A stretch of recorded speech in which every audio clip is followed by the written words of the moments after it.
Welcome back to Reimagine 2020. I'm Yonah Hochhauser, and today I'm glad to be joined by Robert Breedlove, CEO at Parallax Digital. Robert, thanks so much for joining us. Hey, glad to be here. Thanks for having me. Now, Robert, for those of our viewers who might not be familiar with who you are, you want to give a little background, kind of how you got into this whole blockchain thing? Yeah, I started out, I've always been a curious person. And way before Bitcoin was ever released, I spent a lot of years studying central banking. More of just, again, out of curiosity, but I kind of had a bit of a light bulb moment when I stumbled across the book, The Creature from Jekyll Island, which is about the inception of the Federal Reserve on a small island south of Georgia called Jekyll Island. And I just sort of put that away because I had identified central banking as the source of many problems in the world, but at the time wasn't exactly sure what to do about it. Wasn't a lot that could be done about it, frankly. And fast forward to 2014, I had actually started to buy some Bitcoin. And I always tell the story, I was having an argument with a banker in Costa Rica. We were on vacation. It was my girlfriend and him and his girlfriend. And he had the position that digital currencies and digital assets had a 0% chance of success in the marketplace. And I took the opposite position, saying that it was a certainty. It was absolutely, software was going to eat everything, including banking. But at the time, I hadn't come to realize how important Bitcoin was in the entire balance of that game. I thought that Bitcoin, I was operating under the fallacy that Bitcoin was version 1 of what would later become something very important. And so I had started to buy Bitcoin, but wasn't really down the rabbit hole, so to speak. Fast forward to 2016, 17, I was actually intellectually drawn into Ethereum.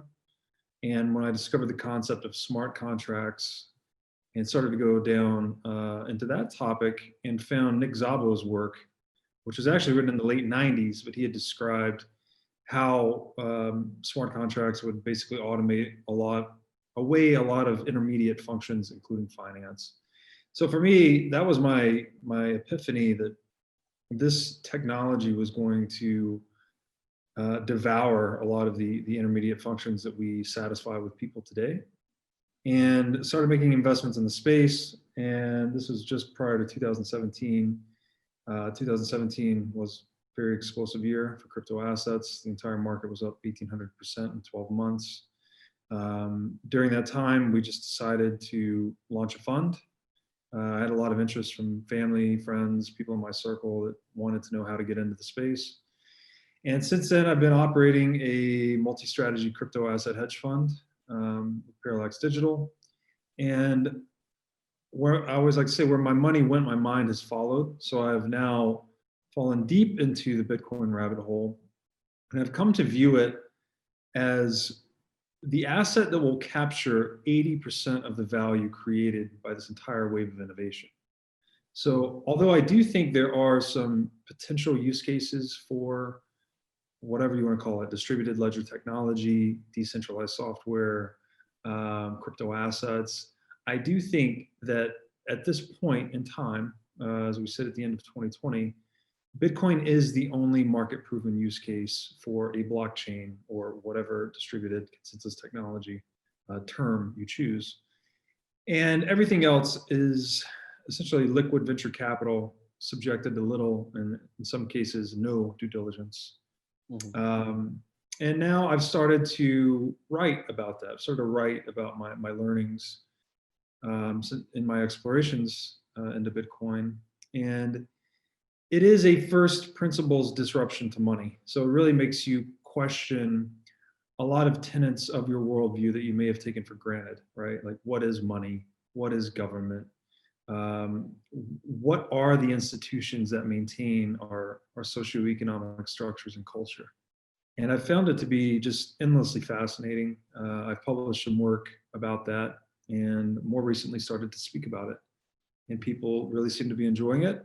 And yeah, that's me. That's it in a nutshell. Well, that's a pretty good introduction.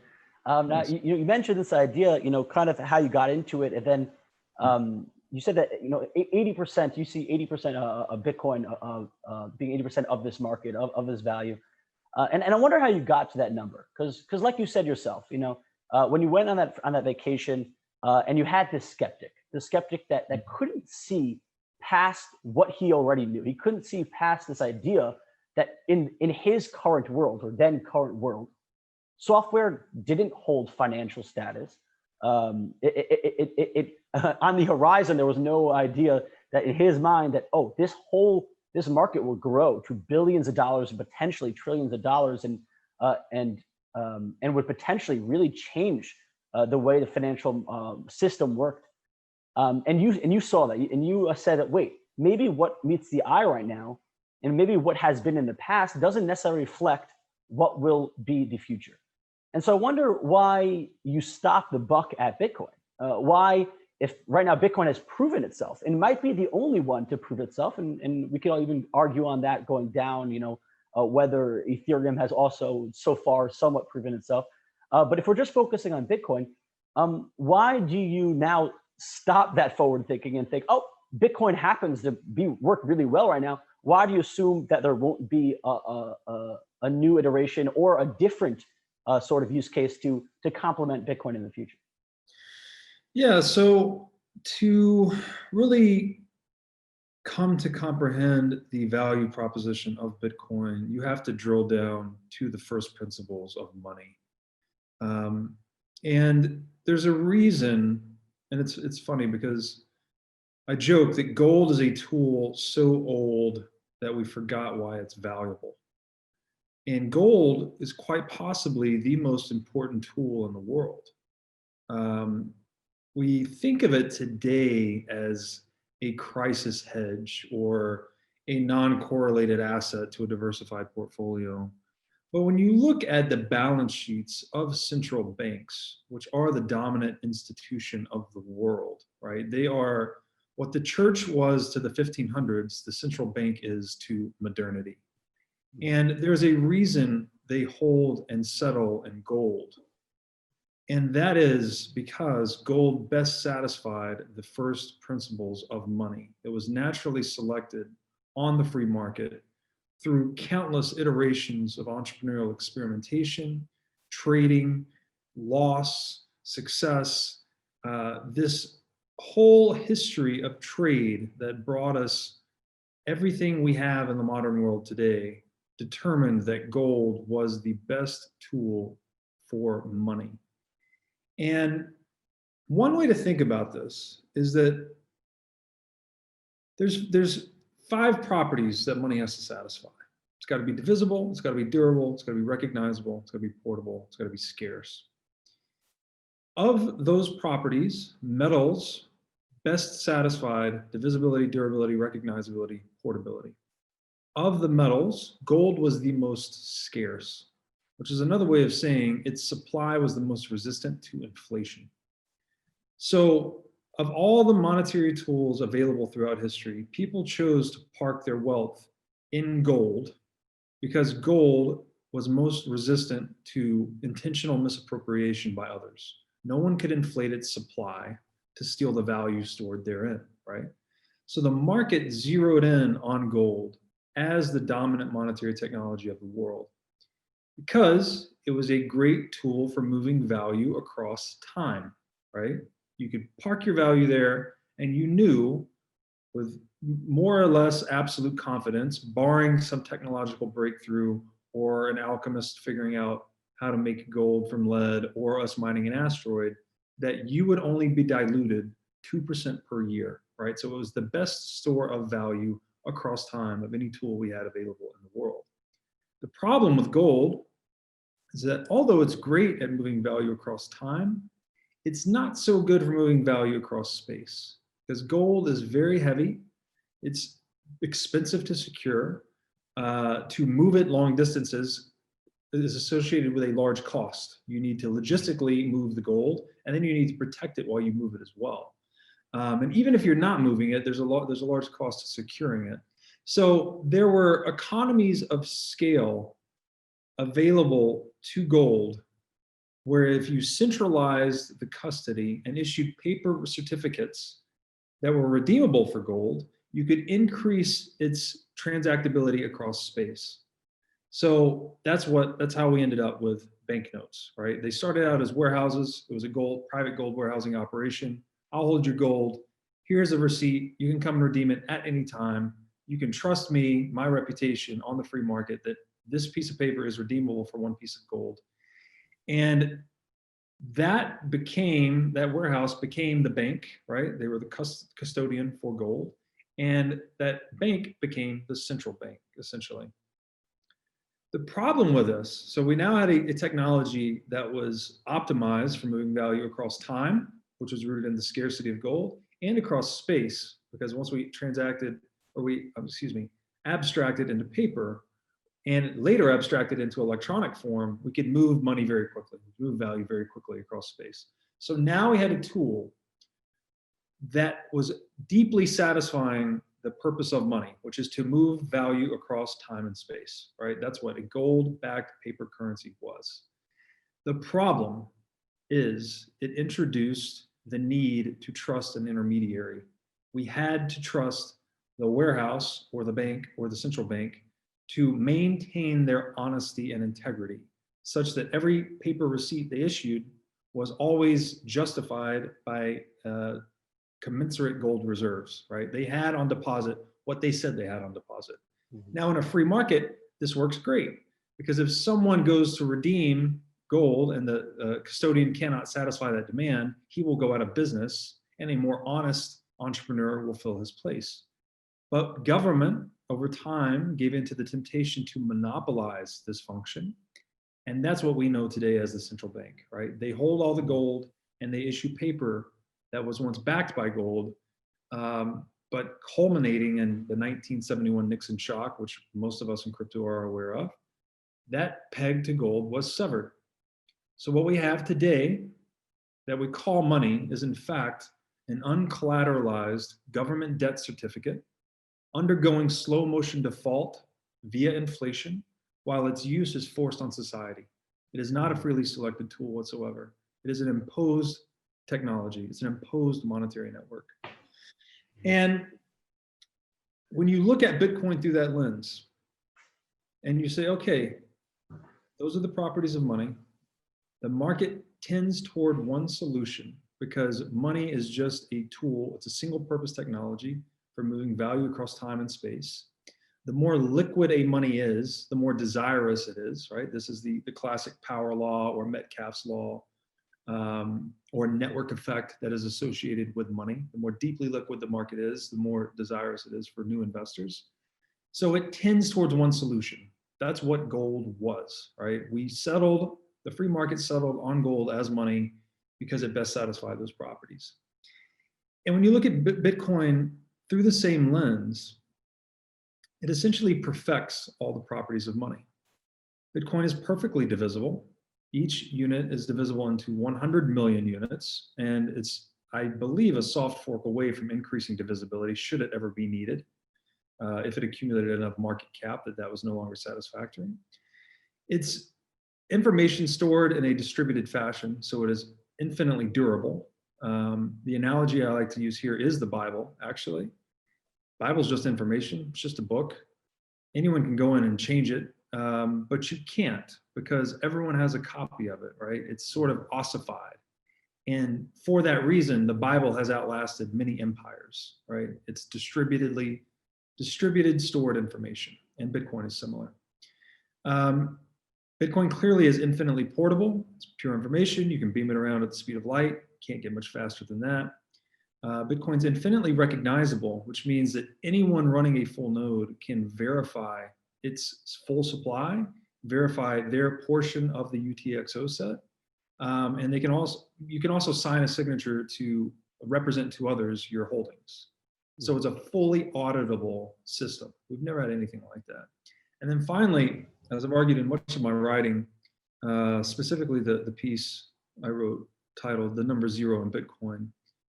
Bitcoin represents, although it's an invention, it represents the discovery of absolute scarcity, which is a property of money that was simply not possible with any physical commodity.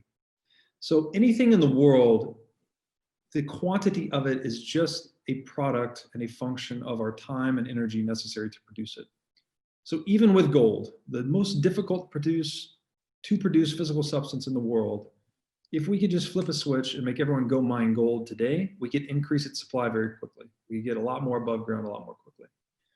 But with Bitcoin, Satoshi implemented it with this brilliant mechanism called the difficulty adjustment, such that no matter how much energy we allocate towards its production, it becomes more difficult to produce in such a way that it perfectly adheres to this fixed and diminishing supply curve that started at 0 in 2009 and asymptotically approaches 21 million as of the year 2140. So there's an old saying that the artist achieves, I'm paraphrasing here, but the artist achieves perfection when there's nothing left to take away. And Satoshi has essentially removed all of the unnecessary flaws of money, right? It's perfectly satisfies the 5 properties of money. And in addition to that, it's open source technology. So it is adaptive, right? Like, as we talked about divisibility, if there is a market proven use case, whether it's determined by a competing crypto asset or anything else, Bitcoin has the capacity to absorb that feature set. But it is structured in a way, its governance is structured in a way that it's super resistant to any adversarial changes, right? You can't go in and increase the supply cap, for instance. So I hope that summed it up well, but it takes a long time to get there. I think a lot of people are drawn in by Bitcoin. They then go down shitcoin boulevard and get curious about other things and whatnot. But I would argue that if you keep looking into it, that all roads do lead back to Bitcoin. So I look at it as a technology that is disruptive to gold. And on top of gold, we have the monopoly of the central bank. That's a currency monopoly protected in each jurisdiction worldwide that I think will also fall into Bitcoin. And with that goes the surreptitious funding mechanism of government, right? Today, they steal from people through inflation and taxation. So I think the world we're moving into is going to force governments to compete for citizens and therefore be accountable to our preferences versus just sending us a tax bill for 40% or telling us how much money they printed. So I hold great hope that Bitcoin will usher in a much greater degree of liberty for the world. And I say that it captures most of the value for those reasons, but I do leave open the possibility that the market could decide that distributed consensus technology could also satisfy some other areas like voting, identity, certain logistics concerns. But today, it hasn't been figured out. It hasn't been solved. There's an oracle problem with most of these use cases. So that's where I'm at in 2020. Yeah. I hope the technology does more things, but Bitcoin's the big deal. So I agree with every point you made there on the pro side of Bitcoin. But I think if we're having an honest conversation, we kind of have to address, I think, just the one con of Bitcoin. I think there really is, in my eyes, only one con. And that's, it satisfies all the definitions of money, all the use cases of money, except if right now today, everyone said, wow, you're right, Bitcoin is the money. What are we doing with this useless fiat? And everyone shifted over to Bitcoin. Transactionally, it wouldn't be able to satisfy the transactional need of the world economy. Every person wouldn't be able to go to the store right now. Hey, I want to buy a can of Coke. And everyone used their Bitcoin to buy a can of Coke. So while it holds, it's perfect as a money for value, I do think that it needs to be supplemented as it stands now. It either needs a layer 2 solution on its blockchain or to be wrapped and put onto another blockchain or whatever it may be. And while it's still that original Bitcoin is perfect for maintaining that value and maintaining that money, I do think it needs supplementation to allow it to then be transacted. I mean, how do you address the issue of, money not only needs to be held, but also used? How do you see that being done with Bitcoin? Yeah, I think the The genius of Bitcoin is that it does optimize for the supply cap, right? So it's not trying to increase transaction throughput. It's trying to maintain 21 million, no matter what. And that's the value prop of Bitcoin, frankly, is the absolute scarcity. In the hypothetical example of if we switched over to a fully denominated Bitcoin economy immediately, there would be a demand to transact in Bitcoin, because all of a sudden, all the store value and monetary premium in the world would be in one asset. People would want to spend that for other things, right? And in practice, by the way, it's not instantaneous, right? People that got into Bitcoin earlier get greater incentives to spend it as they have more unrealized gains, and so on and so forth. I would argue that would create tremendous incentives for second layer protocol development on Bitcoin, which I think the Lightning Network is extremely promising in this regard. But even if you didn't have that, like just remove that and say higher order protocol development is not possible, I think you'd move back to a world of, like we described with the gold warehousing operations, custodians, right? Custodians that hold Bitcoin, cryptographically prove they have the reserves, and then allow you to transact on their ledgers, and then they freely compete. If you look in Austrian economics, there were studies done, in theory written, on what free banking would look like. This has been tried in some small way in Scotland in, I think, the 16 and 1700s, and it proved very successful, right? It was one of the first instances where the banking industry was not monopolized by government. Governments have historically always given in to the temptation to monopolize banking for their own benefit.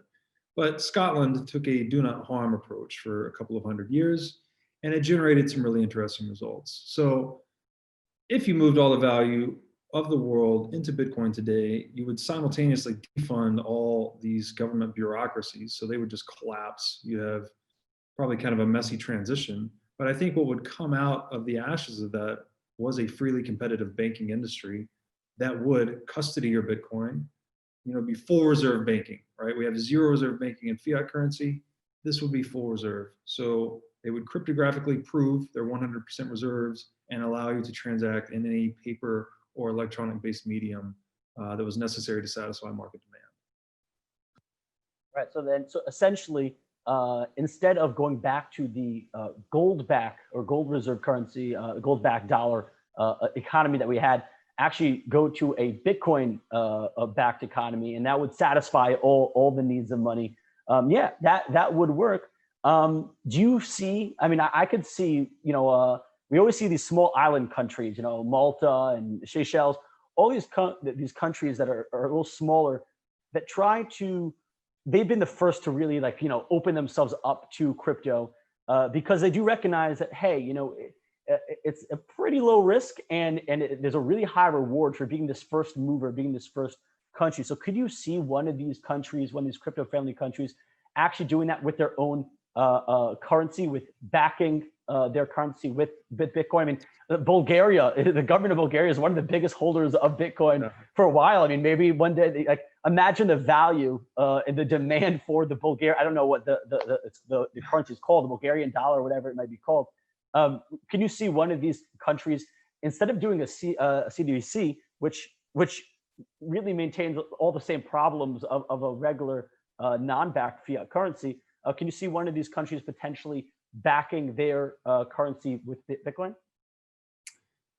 Yes, again, if we're considering, and this is how we come to understand the socioeconomic significance of Bitcoin, is that it is a tool disruptive to this technology we call gold that's so ancient we forgot why it's valuable, right? Anyone can tell you gold is valuable. We just know it intuitively. Very few people can tell you why.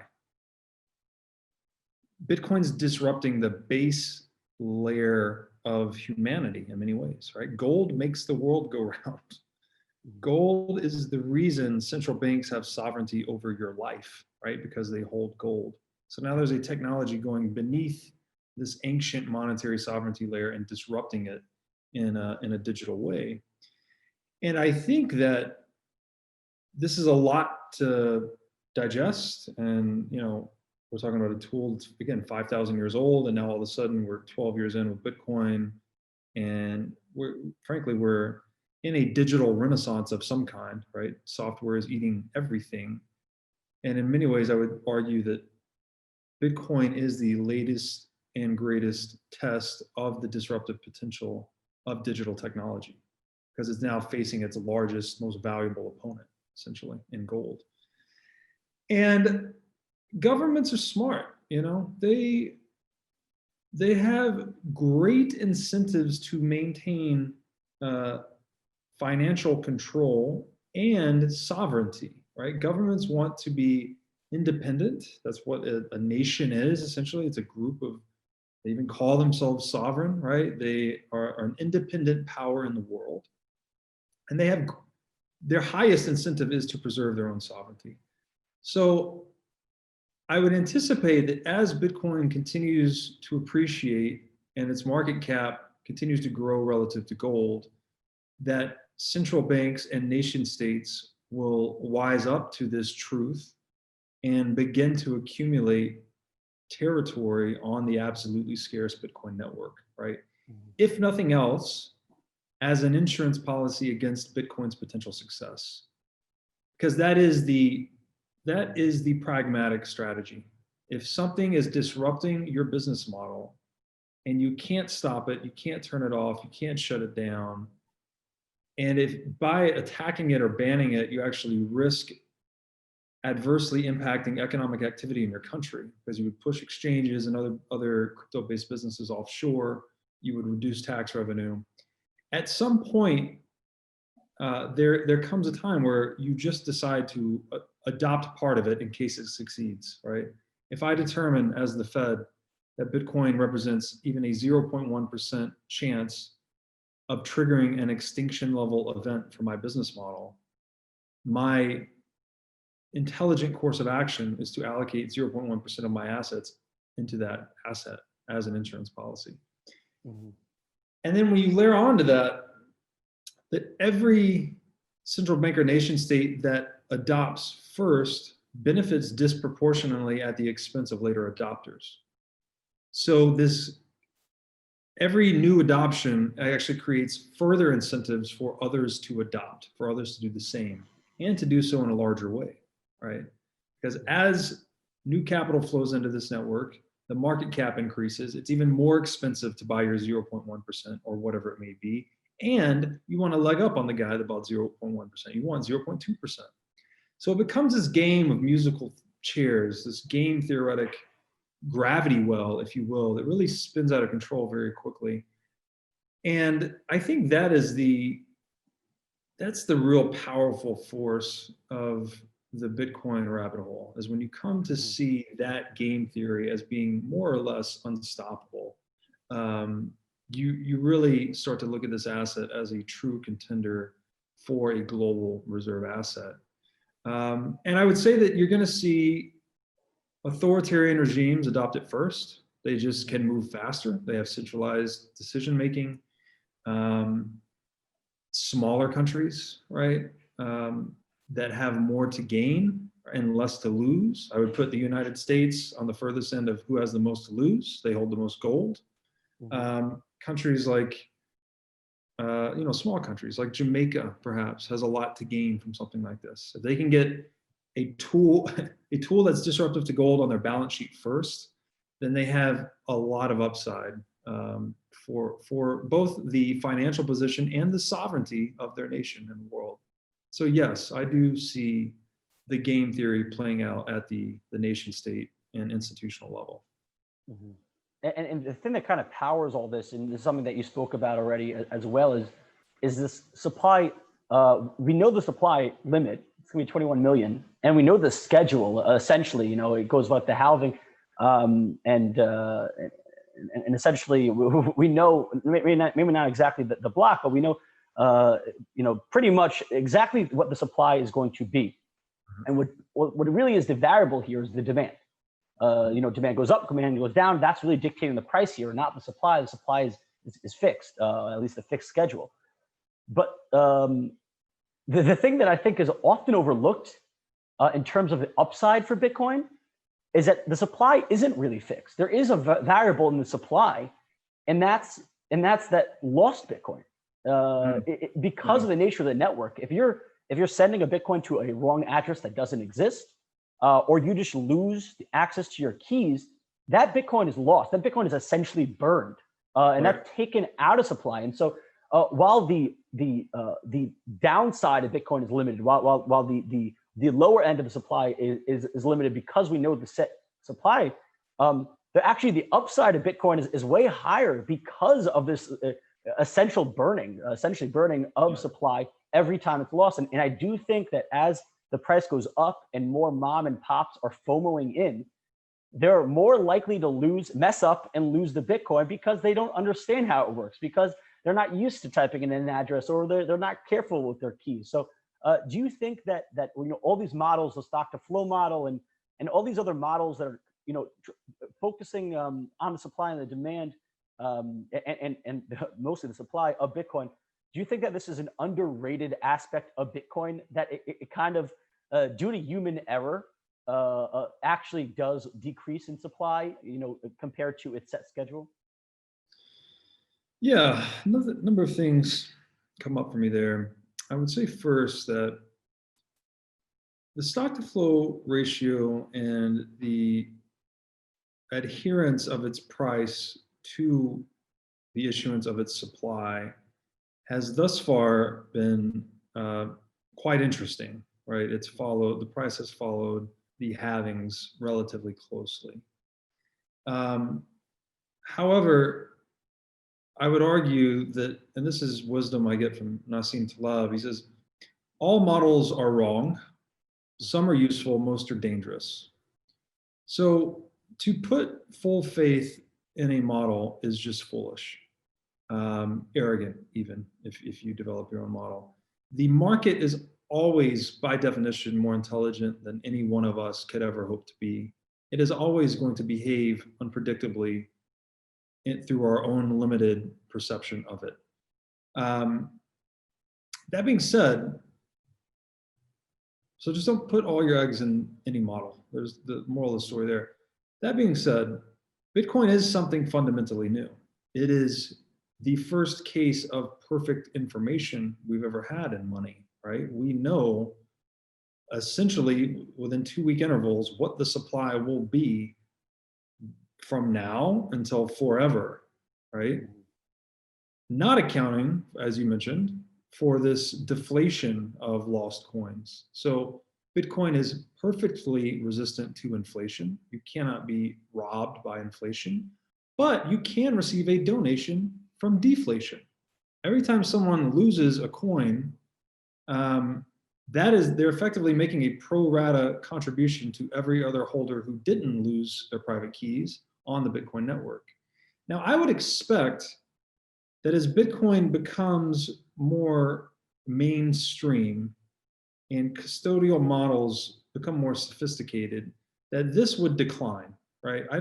There are people mining Bitcoin back in 2011 and 12 that maybe used it to buy weed or something and then lost their hard drive. I think Bitcoin's going to be taken more seriously as a macroeconomic store of value asset going forward. And I would expect people to be a little bit more serious about the custody of their Bitcoin. So as this thing gets into the multi-trillion dollars of market cap, I don't think you're going to be getting many donations via deflation.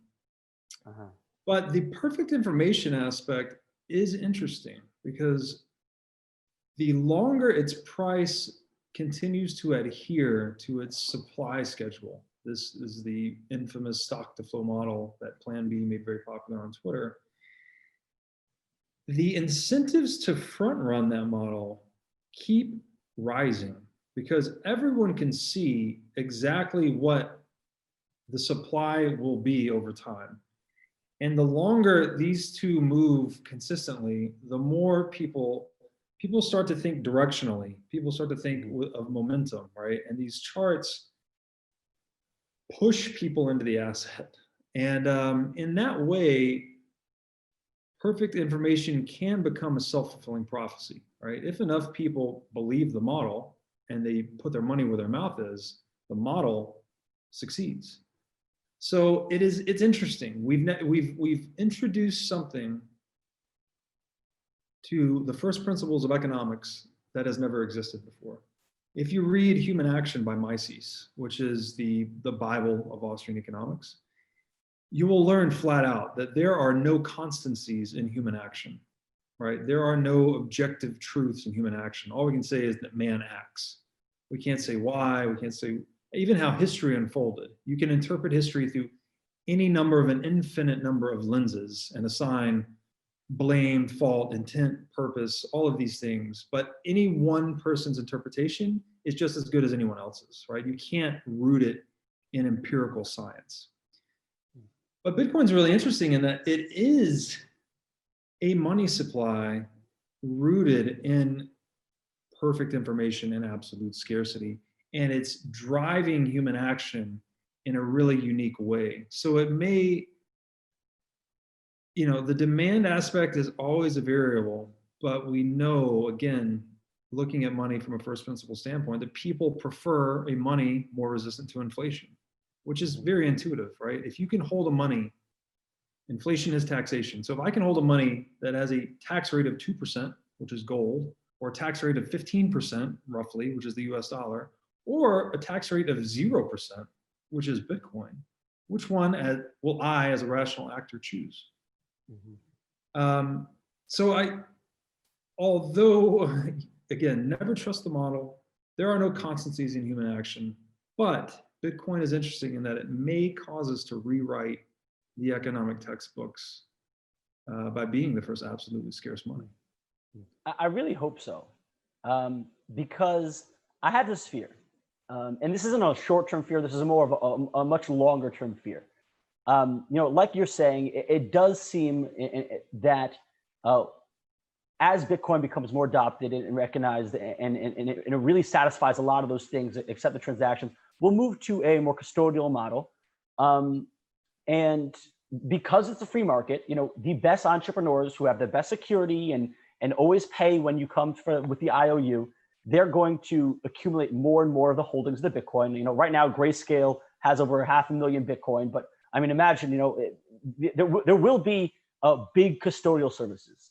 And as these custodial services get bigger and bigger, whether that be governments who are the custodians and backing their fiat with that Bitcoin, or whether it be, private custodial services like Grayscale or others, as that Bitcoin becomes more and more centralized and time goes on, I fear that the same way that the public forgot why we backed our currency by gold, because the gold-backed currency did work. I mean, it's not perfect, but it works pretty well, gold-backed currency. I fear that the same thing will happen with Bitcoin, that these big custodians of Bitcoin will start fractionally reserving that Bitcoin. We'll start giving out more IOUs than they had Bitcoin, and people will trust them because there are these massive holders, and they've proven their trust. They've earned the trust up until that point. And like history shows us, people get a little greedy. People want a little bit of edge. And so they're going to give out more IOUs than is held. What is stopping history from repeating itself? It's a great question. And this topic has been discussed a lot. And it could the cycle just essentially repeat? We move to a Bitcoin standard, hurrah, governments, custodians intervene, centralized custody, issue fiat on top of it, right back to where we started. This is different though. Bitcoin is fundamentally different than gold. And because specifically in this context, because you can settle Bitcoin with finality anywhere in the world in less than an hour, right? And you can audit the supply. Anyone can audit the supply. And you can cryptographically prove your holdings, right? You can sign a message to a wallet saying, this is my wallet, here are my holdings. So there are all these additional functions of assurance and attestation that we did not have possible with gold. And that's what finance is, right? It's all these promises to pay you built on top of gold. That was a necessary technological introduction because gold, again, couldn't move across space very easily. So that's why we went to paper currencies. Paper currencies led to all the other paper financial instruments we use in the world today. So this, I would suspect it plays out like this because we do today have a lot of centralized custodians. You mentioned Grayscale. A lot of the lending services are popular, right? Like the BlockFis of the world that will centrally hold your Bitcoin. They'll issue you a fiat denominated loan. In that over collateralized loan, usually 2-to-1 or more, and they will then lend out your collateral. They will rehypothecate your collateral to other funds and institutions looking to either short Bitcoin or use it for some other purpose.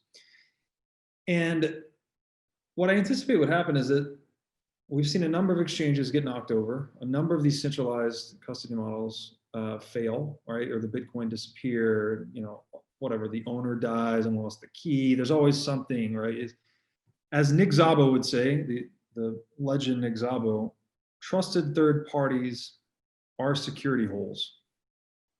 So if you're trusting a central institution to behave nicely and custody your keys and do so honestly, and they have absolute power to either avow your trust or disavow it, expect to be disappointed, is what I would say.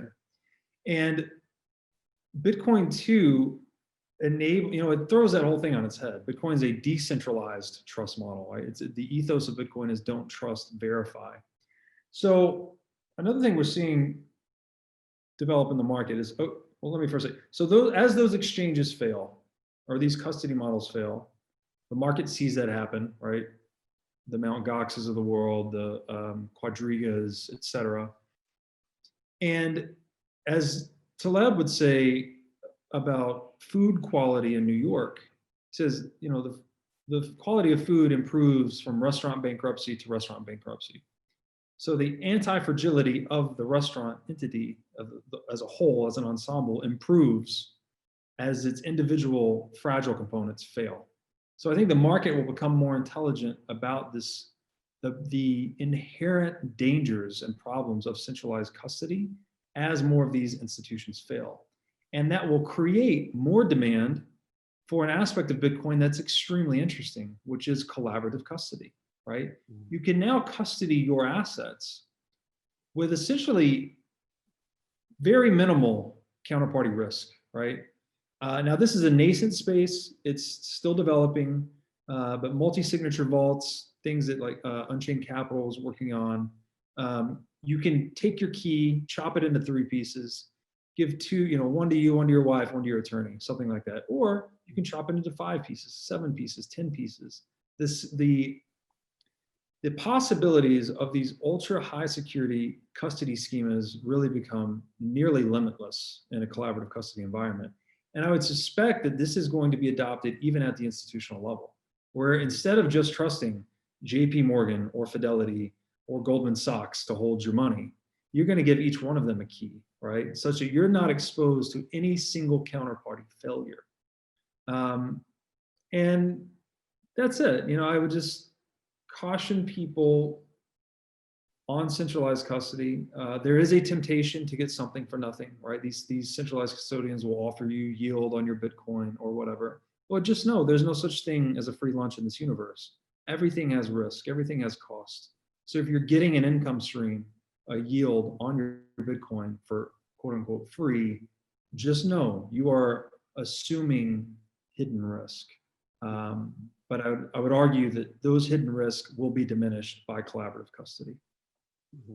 And you come from you're pretty knowledgeable in the space, and you come from this financial background. You have this hedge fund, and now it seems like institutions are also finally making their way into the sphere as well, buying Bitcoin, buying exposure, even at least exposure to Bitcoin, if not Bitcoin outright. And I wonder, from someone who does run a fund himself, um, what do you think was stopping the institutions, and not like the institutions that are traditional and like the JP Morgans, but I'm saying like hedge funds, quant funds who are just crunching the numbers, who aren't emotionally attached to any asset, but are just looking at the numbers, looking where could they make the money. Why did it take so long for them to pull the trigger here? I think a lot of funds have been trading this thing for a long time. A lot of funds have been trading Bitcoin since 2012, 13, 14. So I don't think that it's a matter of they are late to the game. They may be late to the hold it as a store of value, as a hedge against a great monetary inflation game, which is something that's really picked up in 2020. But this asset has been attractive for a long time due to its volatile nature, right? If there's volatility in an asset, there's money to be made. Hedge funds are the first one on the scene typically. So they've been there for a while, but institutional adoption has taken time because I think the market, again, we're back to what is money? You can go ask guys, a Wall Street guy, right? He lives and breathes money. His religion is money. He cannot tell you the function or the monetary properties of a dollar. He can't tell you the monetary properties of gold. He can't tell you why we have dollars, right? Everything that we laid out at the beginning of this conversation. So there's this commencement speech called "This is Water." I encourage everyone out to go read it. It's very, very interesting. But there's a point in the beginning where two fish are swimming by. They're kind of young buckfish, and one old fish swims by and looks over at the two and says, "Hey guys, water's great, isn't it?" And they just kind of nod and they swim on. And then later on, the two younger fish look at each other and they're like, "What the hell's water?" All right. So money is this thing that's hidden in plain sight. Everyone uses it by necessity. No one understands it, even the guys that specialize in it.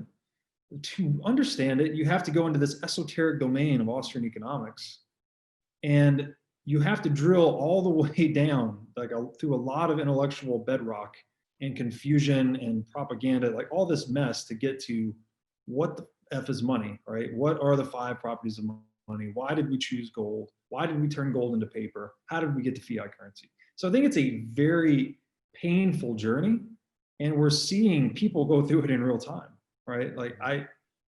I love that Michael Saylor came into the space this year is just wonderful, because you saw a guy predisposed to understanding technology accelerate down the Bitcoin rabbit hole incredibly fast because of the trail blazed by previous writers and speakers and thinkers.